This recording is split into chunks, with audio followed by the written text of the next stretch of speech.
बहुत जल्दी कुछ दिनों के अंदर सीबीआई मनीष जी को गिरफ्तार करने वाली है। मैंने तो आपको 3-4 महीने पहले ही बता दिया था। इनके लोगों ने हमें बताया था कि मनीष जी को ये गिरफ्तार करने वाले हैं, जल्दी गिरफ्तार करने वाले हैं। 3-4 महीने पहले बताया था। मैंने प्रेस कॉन्फ्रेंस करके, उसके बाद अपने कई भाषणों में, असेंबली में मैंने कहा था कि ये मनीष को गिरफ्तार करने वाले हैं। तो 3-4 महीने पहले जब इनके लोगों ने मुझे बताया कि मनीष जी को गिरफ्तार करने वाले हैं, मैंने कहा मनीष ने क्या कर दिया, क्या केस है? तो उन्होंने बताया अभी कोई केस नहीं है, कुछ मिला नहीं है, ढूंढ रहे हैं, कुछ बना रहे हैं। तो अब हमारे देश के अंदर एक नया सिस्टम लागू किया गया है। पहले ये तय किया जाता है कि किस आदमी को जेल भेजना है, और फिर उसके खिलाफ एक मनगढ़ंत झूठा केस बनाया जाता है और उसे ज़बरदस्ती जेल भेजा जाता है। एक नया सिस्टम हमारे देश के अंदर अब लागू हुआ है। मीडिया से अभी तक जो मुझे पता चला है कि जो जो ये आरोप प्रत्यारोप लगाए जा रहे हैं, मैंने सारा अभी चेक कराया। पूरा का पूरा केस बिल्कुल झूठा है, बिल्कुल झूठा है। उसमें रत्ती भर की भी सच्चाई नहीं है। मैं मनीष सिसोदिया को 22 साल से जानता हूं। सन 2000 में पहली बार मिला था मनीष जी से। एक बेहद कट्टर ईमानदार आदमी है, कट्टर देशभक्त आदमी है। हमारे देश में पिछले 75 साल में सरकारी स्कूलों का बेड़ा गर्क कर दिया था इन सारी सरकारों ने मिलकर, इन सारी पार्टियों ने मिलकर। बहुत बुरा हाल कर दिया था इन लोगों ने। करोड़ों करोड़ों बच्चे, गरीबों के बच्चे जो इन सरकारी स्कूलों में पढ़ते थे, उनका भविष्य अंधकार में था। कोई उम्मीद नहीं थी। गरीब का बच्चा गरीब बनेगा, अमीर का बच्चा अमीर बनेगा। गरीब का बच्चा मजदूरी करेगा, रिक्शा चलाएगा। अमीरों के बच्चे अमीर बनेंगे। ये एक सिस्टम पूरे देश के अंदर लागू हो गया था। इन्होंने सत्येंद्र जैन को 2 महीने से जेल में है, 2 महीने रख लिया, 3 महीने रख लेंगे, 4 महीने फिर निकल आएंगे, काम फिर चालू हो जाएंगे। मनीष सिसोदिया जी को अब ये जेल भेजेंगे, महीना, 2 महीना, 3 महीना, कब तक जेल में रखेंगे? तो झूठा केस है, कोर्ट में जाके गिर जाएगा, डांट पड़ेगी इनको, देख लेना। मनीष सिसोदिया जी बाहर निकल आएंगे। काम नहीं रुकेगा। 75 साल में इन पार्टियों ने मिलकर देश को बर्बाद कर दिया। 75 साल में कितने देश हमसे आगे निकल गए। क्यों? हमारे में कोई कमी है? भारत के लोगों में कोई कमी है? सबसे इंटेलिजेंट लोग हैं भारत के लोग। इन पार्टियों ने दगा दिया है, इन्होंने लूटा है, इन पार्टियों ने मिलकर देश को लूटा है। ये अपनी लूट जारी रखना चाहते हैं, लेकिन अब देश खड़ा हो रहा है। दिल्ली से जो ये चिंगारी निकली है, ये पूरे देश में फैलेगी और इसे कोई नहीं रोक सकता। मेरा पहला प्रश्न है 25 अक्टूबर 2021 को, और ये कागज आप सबके समक्ष में दिखाना चाहती हूँ। ये कागज है 25 दिसंबर 2021 को एक्साइज डिपार्टमेंट ने नोटिस दिया इन सारी कंपनियों को जिनको मद्यपान से जुड़े हुए लिकर लाइसेंसेस दिए गए।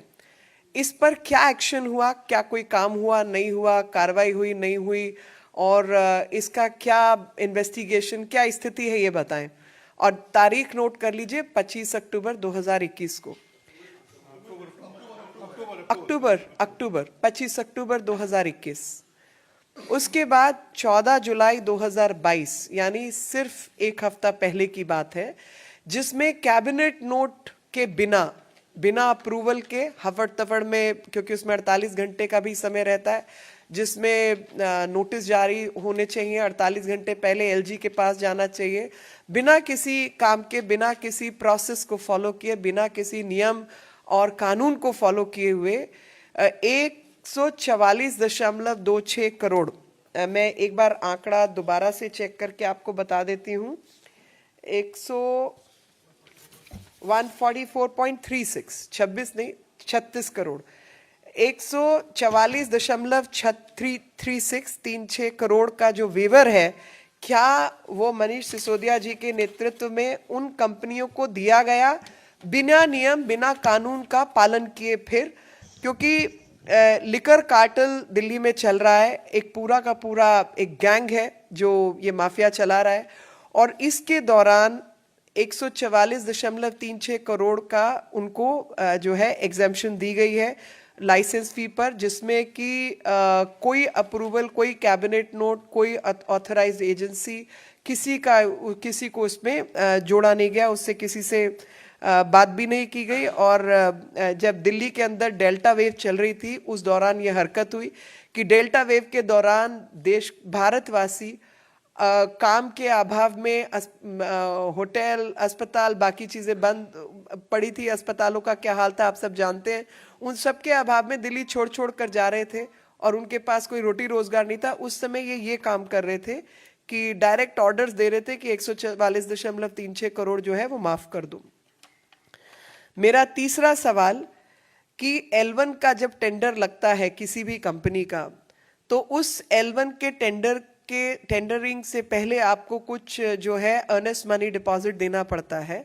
वो अर्नेस्ट मनी डिपॉजिट जो है 30 करोड़ का दिया गया एक कंपनी द्वारा, और उस 30 करोड़ के अर्नेस्ट मनी डिपॉजिट को अगर L1 की प्रोसेसेस को फॉलो नहीं किया, अगर no objection certificate airport authority का चाहिए था, कुछ और चाहिए था, आप वो काम नहीं करके आप अपना सरेंडर कर देते हैं, तो जो आपका अर्नेस्ट मनी डिपॉजिट है वो फोरफीट हो जाता है, वो सरकारी खाते में, खजाने में चला जाता है। लेकिन इस केस के अंदर ये जो 30 करोड़ रुपए थे, बिना अप्रूवल, बिना प्रोसेसेस, बिना नियम, बिना कानून फॉलो किए हुए उस कंपनी को वापस किया गया। मेरा चौथा सवाल कि 50 रुपए जो विदेशी अल्कोहल है और खास तौर पे बियर, तो 50 रुपए पर केस की एग्जेम्पशन जो है वो एग्जेम्पशन दी गई बियर के केसेस पर जो इंपोर्टेड लिकर था, विदेश से आने वाला जो अल्कोहल था, लिकर था, उसके ऊपर 50 रुपए पर केस की एग्जेम्पशन बिना किसी अप्रूवल के, बिना किसी कैबिनेट नोट के, बिना किसी ऑथराइज्ड एजेंसी के, बिना LG को सूचित किए ये 50 रुपए भी पर केस कम किया गया, जिसकी वजह से जो दिल्ली की जनता है उनके जो टैक्स के फायदे थे, जो उनको पैसा आना था, वो सब जो है जनता के पैसे का लगातार नुकसान किया गया। इसके बाद जो एक ब्लैक लिस्टेड कंपनी है खाओ गली नाम की जो ब्लैक लिस्टेड कंपनी है, उसको इन्होंने 2 जोन्स के ठेके दिए हैं। 2 जोन्स के अंदर ब्लैक लिस्टेड कंपनी को ठेका कैसे दिया, इसकी भी एक्सप्लेनेशन ये केजरीवाल जी तथ्यों के साथ दें तो हम सबको ईमानदारी का सर्टिफिकेट असेस करने में मदद होगी। एक कार्टलाइजेशन जो है टेंडरिंग प्रोसेसेस के अंदर, कार्टलाइजेशन बंद होती है कि हम 4-5 लोग तय कर लें आपस में कि हम 4-5 कंपनियां फ्लोट करेंगे और उसी के आधार पर मिलजुल के हेराफेरी करके हम इकट्ठे टेंडरिंग में उतरे और टेंडरिंग प्रोसेस में कि इसको मिले तो मैं पार्टनर, मेरे को मिले तो ये पार्टनर, इस तरीके की जो चीज़ें हैं वो अवैध है, इलीगल है, गैर कानूनी है। लेकिन आपको हैरानी होगी कि इस सारी जो लिकर पॉलिसी है जिसके अंदर सब धांधलेबाजी हुई है, उसके अंदर कार्टलाइजेशन की प्रोसेस जारी थी। मंगूटा एक कंपनी है, वो मंगूटा कंपनी एक इंडोस्प्रिट और एक खाओगली, ये 3-4 कंपनियों की कार्टलाइजेशन के बाद ये काम हुआ। और इन सब के पीछे श्रीनिवास आलू रेड्डी का जो है MSR का क्या लेना देना है, कितने पैसे लगे, क्या है, इसकी अगर वो ब्यौरा देंगे तो जनता को सहूलियत होगी ईमानदार का सर्टिफिकेट असेस करने में। तो आज जो है हम यही बताने आए हैं कि इन सब इलीगल, गैर कानूनी चीज़ों को लेकर जिस तरीके की धोखाधड़ी दिल्ली की जनता के साथ हुई है और जो बहुत बड़ा जो है स्कैम ही कहेंगे, उसका ब्यौरा जो है तथ्यों के आधार पर अगर केजरीवाल जी देते हैं तो हमें जो है सहूलियत हो जाएगी। और इनको ऐसी आफत क्या आई कि इनको अर्जेंट नोट सर्कुलेट करना पड़ा बिना 48 घंटे का नोटिस दिए, क्योंकि कोई भी पॉलिसी नोट है उसमें कोई मरने जीने वाला नहीं, कोई आग नहीं लगी, कोई आपदा नहीं आई, कुछ नहीं हुआ। तो 48 घंटे के नोटिस के बिना बिना एजेंडा सर्कुलेट किए हफड़ तफड़ में इनको ये कागज क्यों साइन करने पड़े, और ये जरा हम सबको बता दें। तो बेसिक जो हमारी बात है वो यही है कि जो अल्कोहल के ऊपर, लिकर के ऊपर टैक्सेस लगते हैं, वो टैक्सेस जनता के काम आने वाला पैसा है, लेकिन इन्होंने लगातार लिकर कंपनियों को, माफिया को फायदा पहुंचाने के लिए नियम कानून का उल्लंघन करते हुए कुछ निर्णय लिए हैं, और सीधे सीधे तौर पर वो लाइसेंसेस, वो निर्णय जो है उससे जो है जनता का नुकसान हुआ है, जिसमें वेवर ऑफ फीस इत्यादि इन्होंने दिया है। अब इसी बात को मैं जो अंग्रेजी चैनल्स हैं उनके लिए कहना चाहती हूँ कि in a non conforming manner and even wards, मैं डिटेल में नहीं जा रही, ये सवाल मैंने पूछ लिए हैं, एक वार्ड के अंदर 2 ठेके खोलने का, फिर 2 से अधिक खोलने का, उसकी भी कोई परमिशन नहीं थी, वो भी इन्होंने काम किया है। जो पीनल एक्शन जिन लोगों के खिलाफ होना चाहिए था वो पीनल एक्शन नहीं लिया गया, क्योंकि उनके जो पेट लाइसेंसेस है वो कैंसिल होने चाहिए, वो नहीं हुए। जो स्कूल आदि हैं उनके आसपास ठेके खोलने का, मार्केट प्लेसेस जहाँ पे महिलाएं, और जैसे साउथ एक्स मार्केट है, कोटला में ऑलरेडी एक ठेका चलता था, एक और इन्होंने खोला। जनता की हाहाकार मची, महिलाओं के ग्रुप, सिविल सोसाइटी और सबने इसका जो है विरोध किया। बावजूद उन तमाम चीज़ों के इन्होंने अपनी लाइसेंसिंग पॉलिसी नहीं बदली, और जो नुकसान हुआ वो देश की जनता और दिल्ली की जनता का हुआ, क्योंकि इन्होंने लिकर माफिया को लाभ पहुंचाने के लिए जो है पॉलिसी जो है उसको इम्प्लीमेंट किया। और I can only say that all this exercise was undertaken with ulterior motives which do not meet the eye, and what kind of losses have happened to public exchequer can only be, it's only for everybody to guess that what kind of monetary transactions have taken place is what we all wish to understand.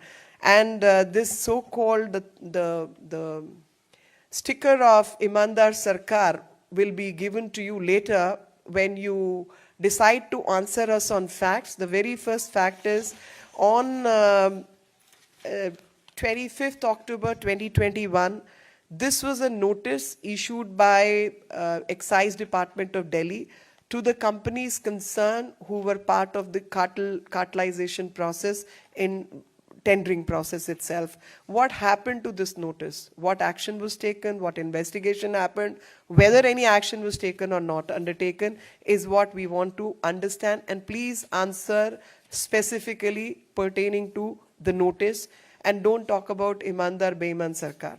The second question is on 14 July 2022, 1 week ago, without a cabinet note, without an approval, 144.26 crore was waived off from the liquor cartel.